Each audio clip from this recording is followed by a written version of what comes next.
Daily Fantasy Edge. I'm your host, Peter Jennings. I go by CSURAM88 across the daily fantasy industry. As always, joined by Adam Levitan and Al Zeidenfeld. We are now into what I believe is the best week of football. Adam, how excited are you for the divisional round? And the football season's actually getting close to being done. Yeah, it reminds me of like a quarterfinal Thursday or Friday at like a tennis grand slam. You know, you get four really good matches. So yeah, certainly excited about the games. I think there's some small injury news that might look small to most people, but people who are grinding DFS understand, like, you know, how big an injury to Malik Turner or, you know, an injury to Jordan Aikens can be. So yeah, it's an interesting slate for sure. And we get, we get some of the best offenses back on the slate with the Chiefs and the Ravens, et cetera, et cetera. So yeah, it should be a good one. Al, how's life in LA? You living the Smiz life, of course. Yeah, just doing what I do. You know, I'm kind of happy and sad at the same time that football season and content season's kind of coming to an end here. But it's like the light at the end of the tunnel. It's a little bit of relief, but at the same time, I can't believe that the season's gone by this quickly. But now that leads me into like the time of year where I'm coaching my kids' basketball teams, and I've applied to be a coach of their baseball teams. Most absurd thing, Pete. I had to sign up and apply to become a little league manager, not a coach anymore, a manager in their pony league. I had to put references. Usually it's just like, hey, we need coaches. Can you just sign up and coach? They want references. They want to know what experience do you have as a player and a coach to be eligible to do this? And then what are some additional reasons that you think that you should deserve to be a manager? I'm like, because I'm available. I'm here and willing to do it. Y'all suck. Wow, what kind of league are you in? I swear to God, it's like quadruple. It's like, I don't know. It's somewhere below rookie ball, apparently, but for 9-year-olds. All the other parents have jobs and they're like, practice 12 o'clock on a Thursday. Al's like, I'll be there. I'm in. Let's do this. Yeah, your best trait is availability, right? Like that's I'm serious. That's stupid. Aside the fact that I have like a decade of paid history as a coach, aside from the fact that I volunteer to coach soccer and basketball, but baseball, I got to apply with references to be the quote unquote manager. This is a manager, serious big league. Time. Wow. I'm going to have to get one of those half zips with the uniform under it. I might buy some baseball pants. I don't know. I don't even know. Yeah, the baseball pants, that's a critical move. That's always I always thought that was funny when the coaches wore baseball pants. It's so absurd. It really is.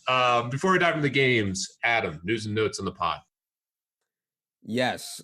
First of all, this will be the last 3-man of the season. We will not do a 3-man for a 2-game slate. I think that would be pretty absurd. I will continue with the solo pod for coming up next week, and then that'll probably be it. And as I mentioned on the solo pod, we'll have some announcements about the future of the pod as soon as possible. There is one last listener league this week. Go to DK Playbook, find the link, find the logo, find the link, et cetera, et cetera. It's going to fill very quickly. It's only 1,000 entries, but it is rake free. And, you guys know how much I love rake free. So that's what life's all about. So yeah, that's about it. All right. Yeah. Who doesn't love rake free? Let's dive into the first game. We have the Vikings at 49ers. 49ers favored by 7 points, 44 total here. What are the news and notes, Adam? Yeah, there was some injury scare with the Vikings wide receiver, Stephon Diggs with an illness, Adam Thielen with an ankle. Stephon Diggs is certainly fine. He's back at practice on Thursday. Adam Thielen got a cut on his ankle that needed stitches on Wednesday. How do you do that wearing cleats? Yeah. Must have been above the cleat, obviously. But yeah, he had to get stitches. I think he's going to be fine. So, Adam Thielen's role over the last last few weeks has been really good. I mean, better role than Stephon Diggs, even. But he finally put in the box score against the Saints and obviously played really, really well. Another guy who saw a role change last week was Kyle Rudolph.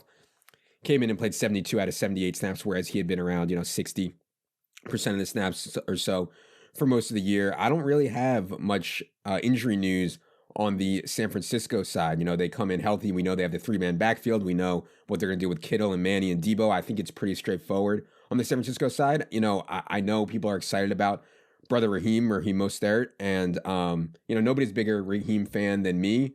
I am it scares me when a guy doesn't have a pass game role and he's also in a 3-man backfield, so I've been lower than market on Brother Raheem for a while, and it's hurt some weeks and it's helped others, but I don't know. It's an interesting spot for sure with the San Francisco stuff.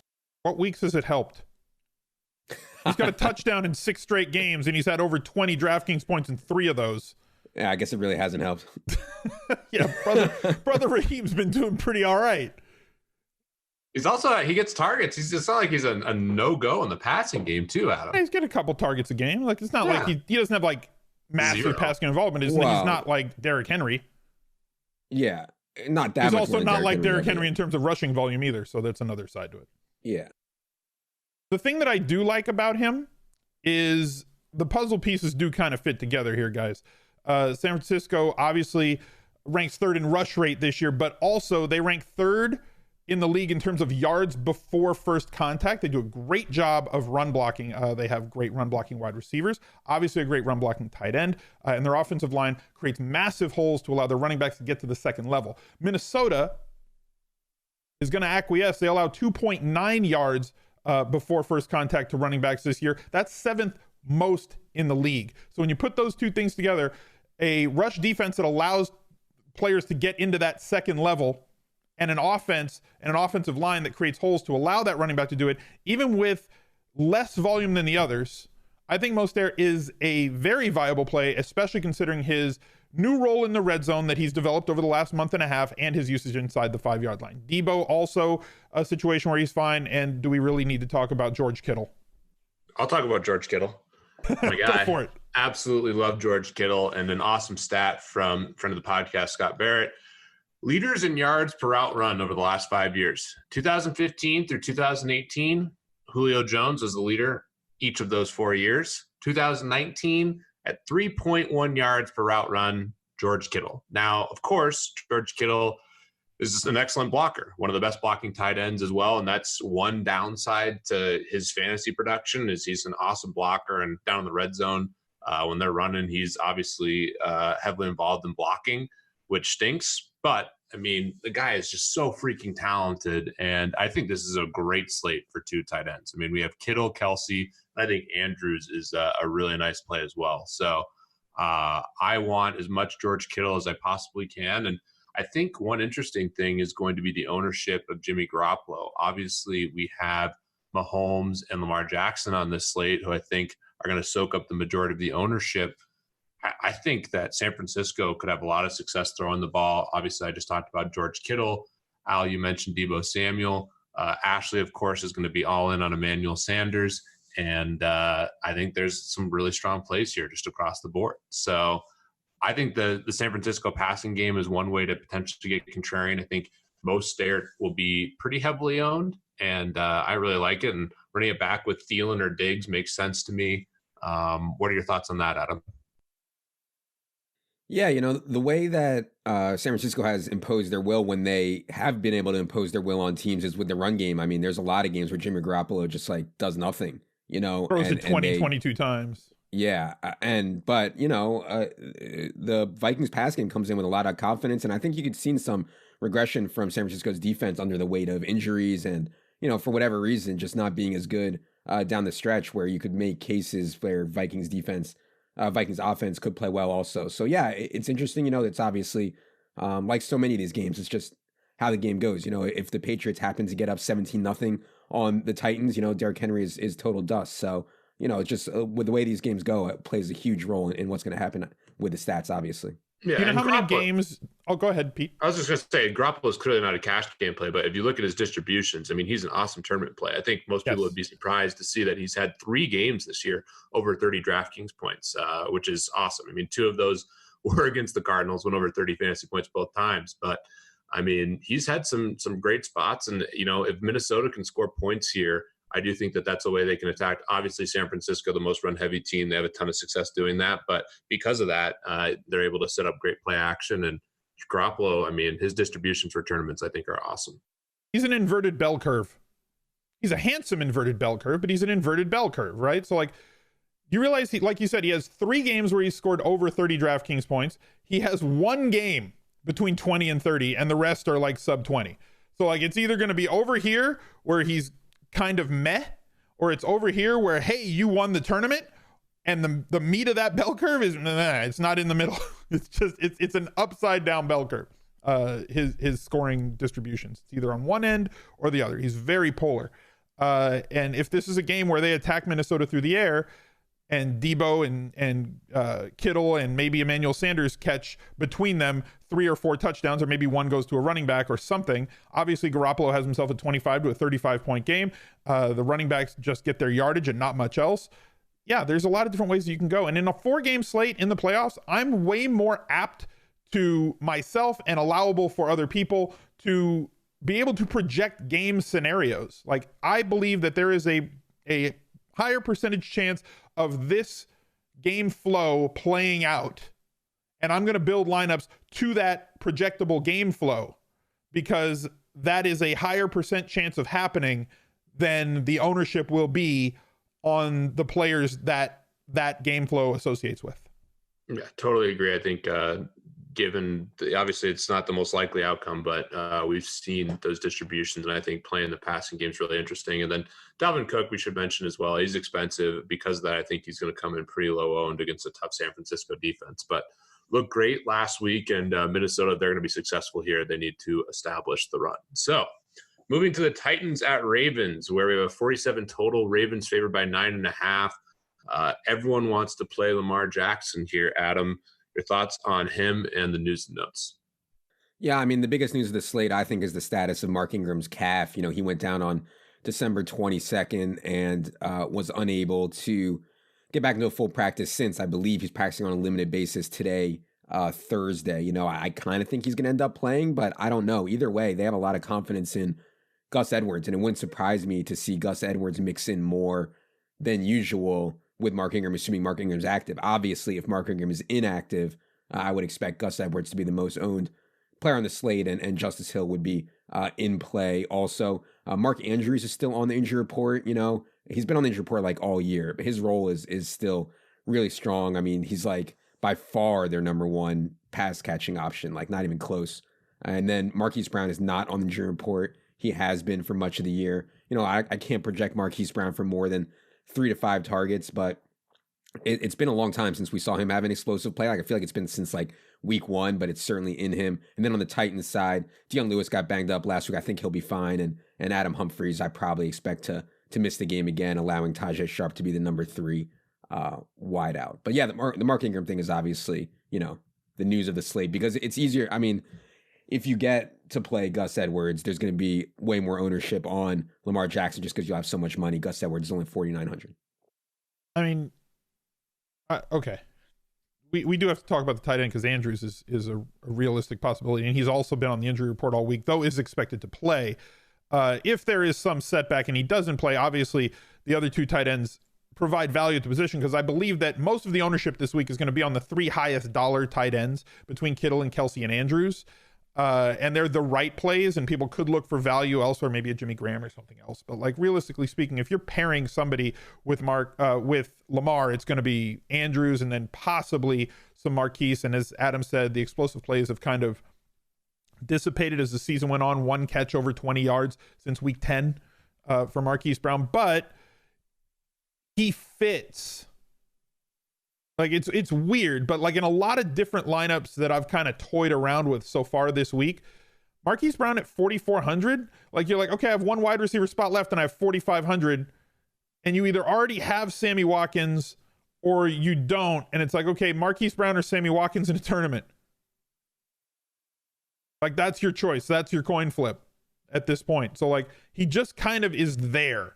And so I think because he's there and the way that roster builds are going to lend themselves to, I think he may be higher owned than we expect. Yeah, that's interesting. I do think he's a great tournament play, just given the type of player that he is. I would prefer him, you know, DraftKings with PPR and the 100-yard bonus. He's much more enticing where touchdowns matter more, but he's still interesting. And Lamar Jackson versus Mahomes, I think, is going to be a debate for a lot of people. Lamar's obviously been incredible all year, and you know, you can't say enough good things about him. He's going to be the MVP, and he just had a ridiculous season from a fantasy perspective. You know, people 900 more. Yeah, 900 more is the thing. So I think that's a really tough decision, and they're both going to come in pretty heavily owned. In terms of Lamar, I mean, you definitely don't have to stack him, obviously, with his rushing ability, but I do like the Mark Andrews stack quite a bit. And then on the other side, I mean, Derrick Henry was really low owned last week against the Patriots and went off. He's going to be really low owned again, I think, against this Ravens team. I think that's interesting. And then AJ Brown, his price is, modest at $6K. It's obviously a really tough matchup, but elite athlete with a really high ceiling. Corey Davis was chalk last week, put up the goose egg. So there's some interesting spots in the Titans. If you were to pick one, Adam, who do you feel most confident in? Oh, I mean, it's got to be Derrick Henry. I mean, I think they did a good job of reducing AJ Brown's price to a palatable point. When he was like 7,400 last week, it was just really hard to even consider him. I think he's in play, but ideally, I mean, the Titans want Derrick Henry to touch the ball 30 times. So I don't see how you could not feel the best about Derrick Henry. And they're just so committed to him. Even if they get down by 10, 14 points, they're still going to be playing and giving the ball to Derrick Henry. So yeah, I'm done. I feel like I haven't said bad things about Derrick Henry, but I want to be careful about, rarely saying or never saying bad things about Derrick Henry. He's just, there's these outliers that are just going to get us, like Odell Beckham rookie year and, Tyreek Hill and stuff. It's just, just massive outliers. Yeah. Total freak, okay. Derrick Henry. You have something to say, Smith? I mean, again, on the projectability scale, right? New England's a really tough pass defense, so obviously a bad week last week for A.J. Brown. We expect Tennessee to be playing from behind here at home against Baltimore. Lamar Jackson coming off of a long rest this year. Not a normal Sunday to Sunday game, has happened 4 times with bye weeks and Thursday night football games and everything else. And in those games, he's averaging 34.1 DraftKings points, and they're projected to have the second highest team total on the week. So they're expected to score close to 30 real life points, which would mean that Lamar Jackson and his offense are moving the ball and scoring. Now, New England couldn't score last week against them. So yes, Derrick Henry during that game flow was allowed to carry the ball 30 times. But I don't think if they get down, or if they're able to score, the Ravens are able to score the way that they have scored and the way that we believe that they're going to score this weekend, I don't think we see another game this week where Ryan Tannehill only throws it 15 times or 20 times like he did against Houston. I think we're going to see him throw it like he did against Houston the first time in week 15, where he threw it 36 times. I think we're going to see 25 to 40 attempts. I know that that's a wide range, but I think that we're going to see the higher end of Tannehill's attempts range, which obviously volume does not lead to efficiency and fantasy points for quarterbacks, but volume of attempts does lead to more targets. And if AJ Brown sees more than the one target he got last week, right, against the ridiculous talented cornerbacks of New England, if he sees 7 to 10 targets this week with expectable increased volume from Tannehill in the pass game, then we have a guy at 6K who's explosive, a big red zone target, rips off chunk plays like nobody else the last 8 weeks from a very effective quarterback also since he took the job in week 7. Yeah, I actually have quite a bit of conviction on A.J. Brown as a tournament play. I get it's a really bad matchup. The Ravens have been awesome on defense, which has been a big part of the reason they've been the best team in the NFL, especially in the second half of the season. But I think people aren't going to play him. I just think he's going to come in low owned, and that 6K price tag I think is really enticing for a really, really good player. And after watching Derrick Henry just run all over the Patriots, I imagine the Ravens are going to do a lot to try to slow him down. But both A.J. Brown, Derrick Henry are interesting in tournaments because they should come in pretty low owned. Moving on, we have the Texans at the Chiefs with by far the highest total and what I think has the most fantasy goodness here. We're looking at a total of around 51. Chiefs are a 9.5 point favorite and 9.5 to 10, depending where you look. What are the news and notes here, Adam? Yeah, sounds like they'll get Will Fuller back, but who knows with this guy, man. And I've played him when he's aggravated his injury in the middle of the game. We've and it made you aggravated.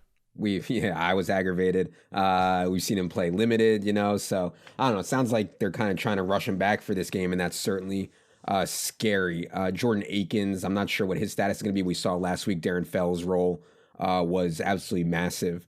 So Darren Fells, I think, would be in play as a punt, although his price has come up to 3,500 off the 3K he was. last week. But yeah, I mean, the prices on the Kansas City guys, I'm a little bit surprised that, DraftKings left Damian Williams at 6K, considering Damian Williams was obviously one of the best plays on the Week 17 slate and smashed at really high ownership. I'm surprised they left Sammy Watkins at a season low 4,300 for a home game against the Texans. I'm surprised Travis Kelce is down at 6,400 when we've seen him up at 7K. So yeah, I think they underpriced the Chiefs guys for a decent bit, and that's going to really inflate ownership on them, but it's certainly an awesome spot. I mean, in virtually every defensive category, Houston is near the bottom. And so, all the Mahomes, I think Lamar is like almost a lock for 25 points as a floor. I think Mahomes' floor is a little bit lower, but the median outcome for both of them, I think is reasonably close. Obviously Lamar's is better, but it's reasonably close. Like I wouldn't be upset if I couldn't find the 900 and I had to play Mahomes, although watching Lamar when you don't have him is like the most painful experience in the history of the world. It's not fun. Yeah. No. But again, this is probably the best matchup for offense versus defense. You want an anecdotal stat? Can I give you an anecdotal stat? This is not a Kyle stat. It has nothing to do with letters. Okay, if it has nothing to do with letters, I'll accept. Okay, over the last 2 years, in games where the Chiefs had an over-under of 51 and higher, Patrick Mahomes is averaging 320 yards passing per game and 2.86 touchdowns per game.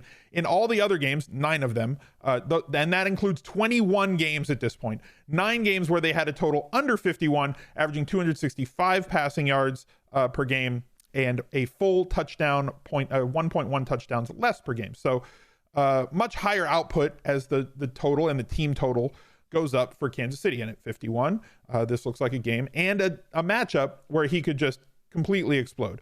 He has a running back in Williams who is good in the passing game as well. So it's not like a Derrick Henry situation where if the running back scores, it does not correlate well with the quarterback. The running back could score 2 touchdowns and one of them comes through the air. Obviously, you can stack him with multiple players. I'm not going to be Xing out guys like Williams in the lineups that do have Mahomes. Kelce is an absolute stud. We know about him. There are players that you can bring it back with on the other side. The running backs on the Houston side are somewhat, I don't know how to put it. Like there's paths that they could keep pace here because the Chiefs have been the most giving to opposing running backs, and that's been the blueprint to beat them, is to run the ball and run the ball and run the ball against them. But I don't know if they're going to be able to stop Kansas City from scoring to be in a position to be able to run it. So Duke Johnson, or are you going to brave the waters with Carlos Hyde at all as a bring back player? I'm not saying as a standalone or a one-off, Pete, but like, would you condone either one of those running backs, or are you just sticking to pass catchers? Free Duke Johnson, man. The guy's a freaking stud. I love Duke Johnson, but hard to pull the trigger when he's playing like a third of the snaps or a little less, but that's a little more, issue. I should say. That's the problem with Duke Johnson, but I love his talent, and this is certainly a good game flow. DeAndre Hopkins is a modest tag at 7,400, and Will Fuller, I mean, he dropped 3 touchdowns in Arrowhead last time he played, and if he's even close to right, I think he's interesting. The other thing in terms of just contrarian stuff, because I agree with Adam. I mean, the Chiefs are awesome plays just in terms of equity in their prices, and you obviously hit on all the stats about the high totals, which of course is going to make sense. Mahomes in these good game environments is going to go off, but Deshaun Watson is another guy that I think is going to go wildly under-owned relative to his ceiling, and his splits with Will Fuller are just insane. And obviously it's tough going into Arrowhead, but I do think Deshaun Watson is another interesting pivot. I like Watson and Garoppolo as my 2 guys for tournaments. Obviously going to have a lot of Mahomes and Jackson as well, but I think Watson comes in under-owned. And then the one other play that I think is at least worth considering, and this is very on brand for me, but Mecole Hardman and Chiefs D double dip. What do you guys think? I mean, Mecole Hardman, this guy is fast. I mean, we're talking real fast. Yeah. I wish that they would play him ahead of Demarcus Robinson and just let him go, but he sees like 1 target a game. So I would love to see more from Mecole Hardman. I think next year, if they can move on from Sammy Watkins somehow, that Mecole Hardman would be an awesome play. He does get the occasional rush, and I wonder, part of me hopes that they've been trying to figure out ways to get him more involved, especially saving him for the playoffs. I could be wrong on that. It's definitely a thin play. I mean, I wish he was also like 3Ks, 4,100. So that's a really risky play, but it's at least correlated and somewhat interesting. I do think Tyreek Hill is one of the best tournament plays on the board regardless. I mean, 7,600 is obviously a little expensive, but we know the ceiling is there, and this Texans team has just gotten torched. So, oh yeah, I don't think Tyreek Hill's not expensive for not at all. Yeah, I mean, I think if anything, he's underpriced here. They underpriced all the Chiefs guys, and I actually, the splits things on you mentioned on Deshaun Watson. Yeah, he has awesome splits when Will Fuller plays. He also has awesome splits when the Texans are trailing or get beat. I mean, most quarterbacks are better when their team is a favorite and winning. Deshaun Watson has been ridiculous when they're trailing. So yeah, Chiefs defense has been quietly awesome over the last month or two, but Deshaun Watson, I mean, he's not, that much worse than Mahomes and Lamar. Obviously, Mahomes and Lamar are a tier above, but Watson, I think, has a lot of paths to 30 points here also. How against the game stack in this game would you be? I didn't catch that, Al. How against a game stack in this game would you be? Why would you be against the game stack? Yeah. I'm just saying, it's like you said, it's so easy to get all of them. This is a very easy game, and I think it's going to be extremely popular to game stack. So, it's a game theory question, right? You can game stack it, and I think a lot of people are going to, whether it's a full game stack or whether it's just an onslaught with two guys bringing it back. The question becomes, at what point does that become too popular on a short slate, and you have to kind of go somewhere else?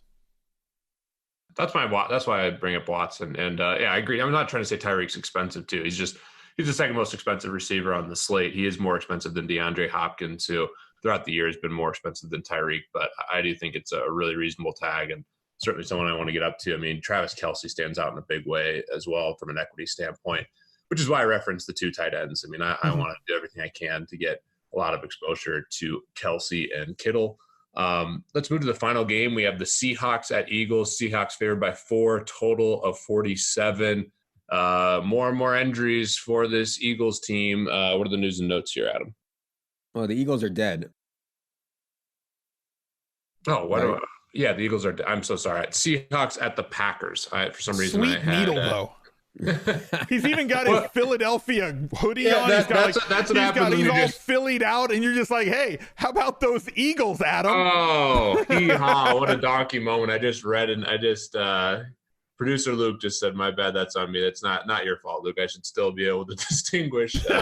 I'm looking right here at the Seahawks and Packers logo, but was reading off the notes for the sheet here. But yes, Seahawks at the Packers. Packers are favored by 4. The Eagles are dead, but what are the news? I liked it better when you were needling Levitan. This whole Jamal Williams thing, and I want to be excited about Aaron Jones. I really do. And maybe you can make a case that Aaron Jones played so well while Jamal Williams was hurt that Aaron Jones is going to continue to see 80+% of the running back work. Please. That's just not the way that they've done it when Jamal Williams has been healthy this year. So Jamal Williams will be back. It looks like he was practicing full off of that shoulder issue. So, the standard rates has been 35-65, 60-40. And Jamal Williams has seen plenty of pass game work and plenty of end zone work. I could see for the playoffs them expanding Aaron Jones' role. I think it's a bit of a leap of faith, but either way, I think Aaron Jones is a pretty good play. Other injury news, we'll see on John Brown and Malik Turner. You saw David Moore's role. You saw what David Moore can do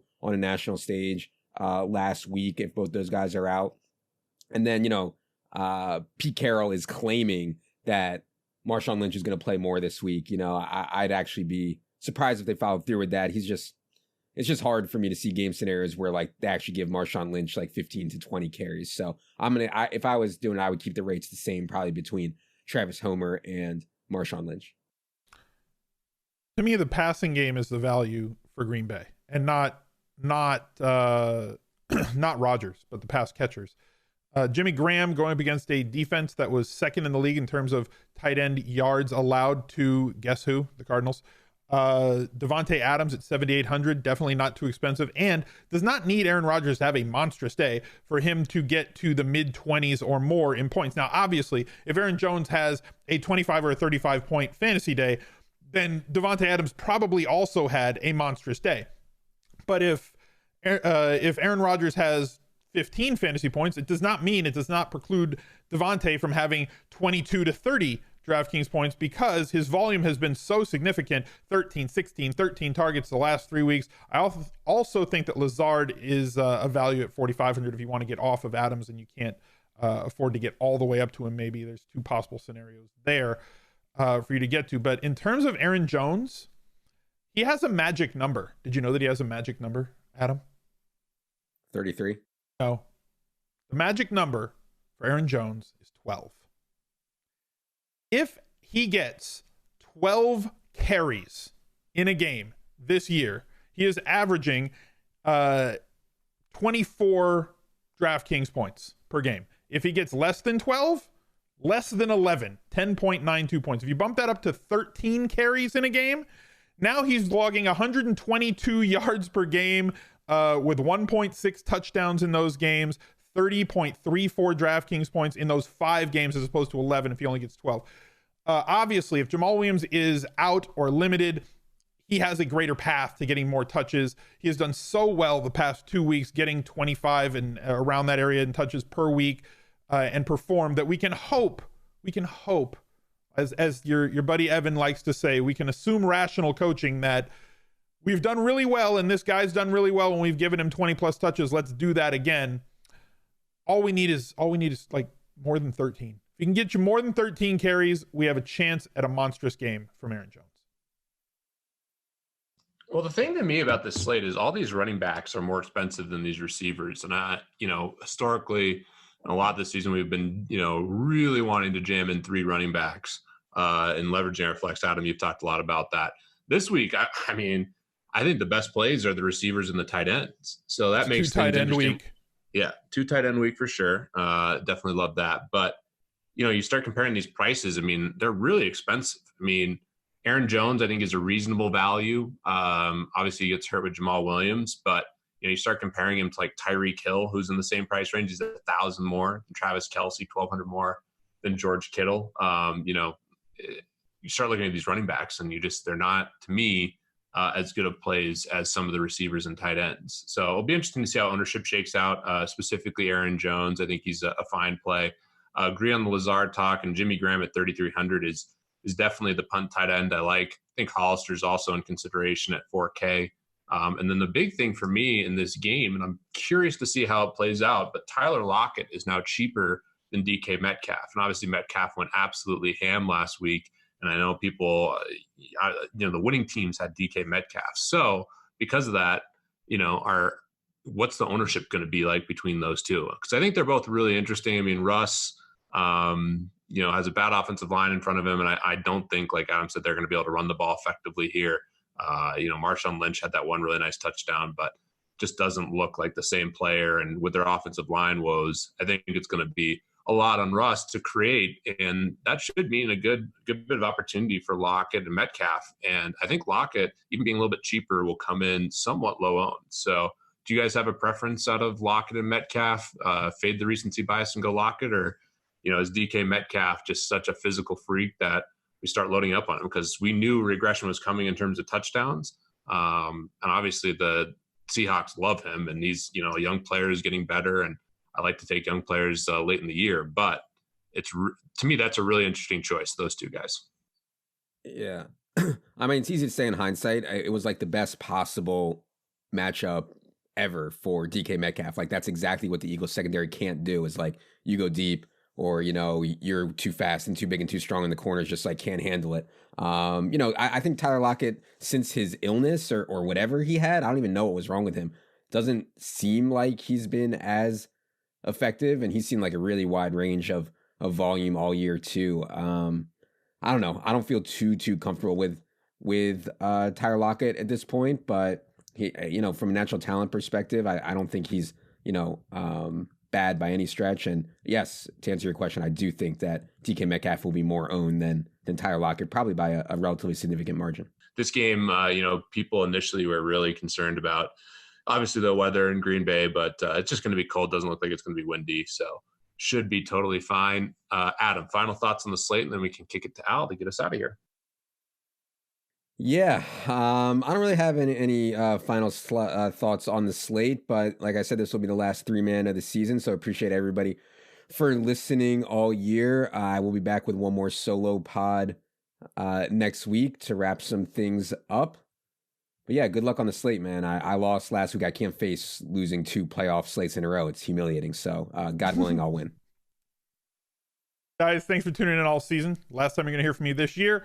Hopefully, you guys have yourselves a good weekend. And for Adam and for Pete, for producer Luke, and for Jerry, Al, you guys later. Bye.